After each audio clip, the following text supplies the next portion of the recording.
want to talk about box breathing.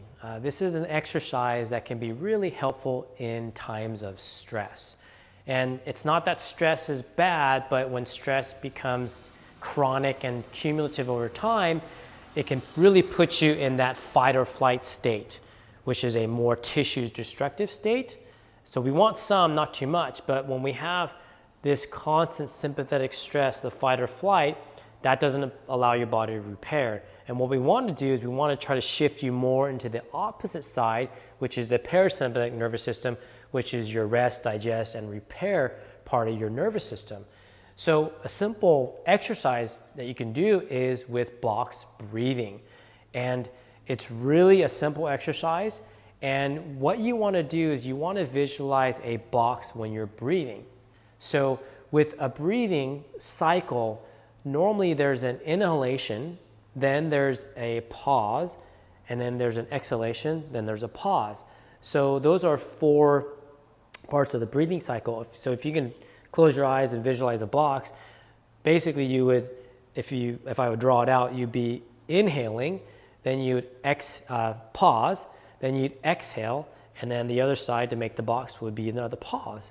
So with this box breathing exercise, as you get better at this, eventually what you would do with the timing of the breathing is you would breathe 4 seconds in, pause for 4 seconds, then exhale for 4 seconds, then pause for 4 seconds. So that's your 4-second inhale, 4-second pause, 4-second exhale, and then 4-second pause.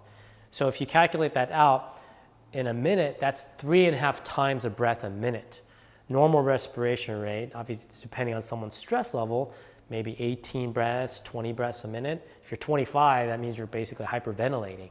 And obviously if we take that extreme, a lot of people are breathing really, really rapidly and also shallow.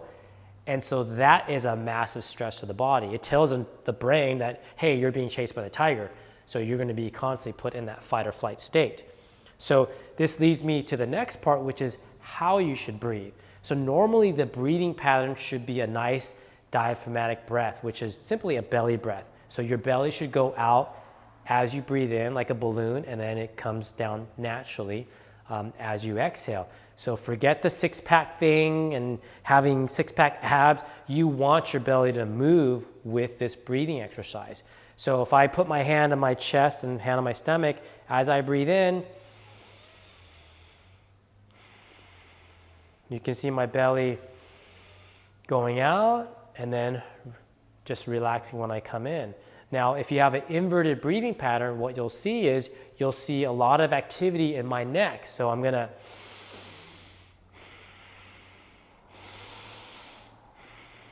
now I'm overemphasizing, but just to show, but there's a lot of activity in my neck muscles, and that tends to use the secondary respiratory muscles, the scalenes, the sternocleidomyostoid, and that can lead to other problems down the road.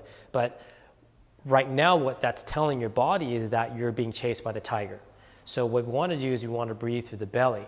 Now, when you start this box breathing exercise, if you do it in a kneeling position or standing position, sometimes it's too difficult for people. Some of you will find that, God, I just keep breathing through my chest. And it's an ingrained pattern that's been developed over a long, long period of time. So what I tell people to do is you've got to make it easier on your body. If you can't do a pattern, you don't want to add more weight on your body or do it faster. It's just going to cause more dysfunction. So make it easier. So that's why you want to line your back. Now, once you line your back, you want to put the hand on the stomach, hand on the chest, and then breathe. And then exhale. Now, some of you may have a hard time even in this position. So this is where you can use a water bottle as a cue for yourself. So just put this right above your belly button, right on top of it. And then as you breathe in, you're going to push it out toward the ceiling and then exhale coming down.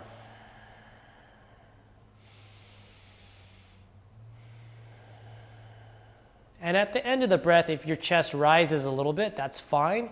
But the key thing is that you should see this rise up and down. Now, for some of you, just breathing in, going to 4-4-4-4 may not happen right away because you have such a shallow breath and you haven't trained yourself to properly have a deep diaphragmatic breath. So if you breathe in And you can only pause for a second, that's fine. Then exhale naturally. Then pause, then inhale.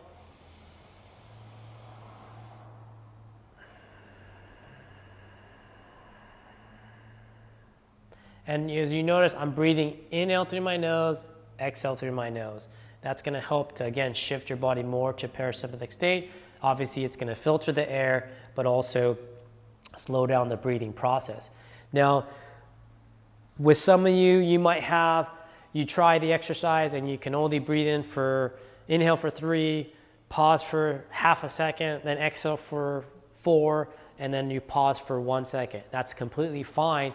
But as you spend more time here, you're going to notice that you'll be able to slow down the breath rate, where you're 4 seconds in, pause for 4 seconds, exhale for 4 seconds, pause for 4 seconds. That's 3.5 breaths per minute, which really slows down, obviously, your heart rate, your breath rate, your blood pressure goes down. So you're going to get that shift into that parasympathetic nervous system right away within a couple minutes once you get good at this breathing process. So the question is, well, when do I do this? So I'm telling people to do this, make sure to do this in times of stress. So if you're watching the news, or you just got in a fight with your boss or your loved one or whatever, and you're so amped up and you're so stressed out, lie down and start doing this. Within a couple minutes, you'll find that your physiology will shift. It's that fast.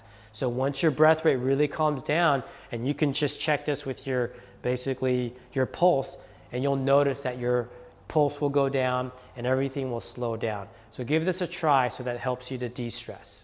Until next time, eat well to feel well.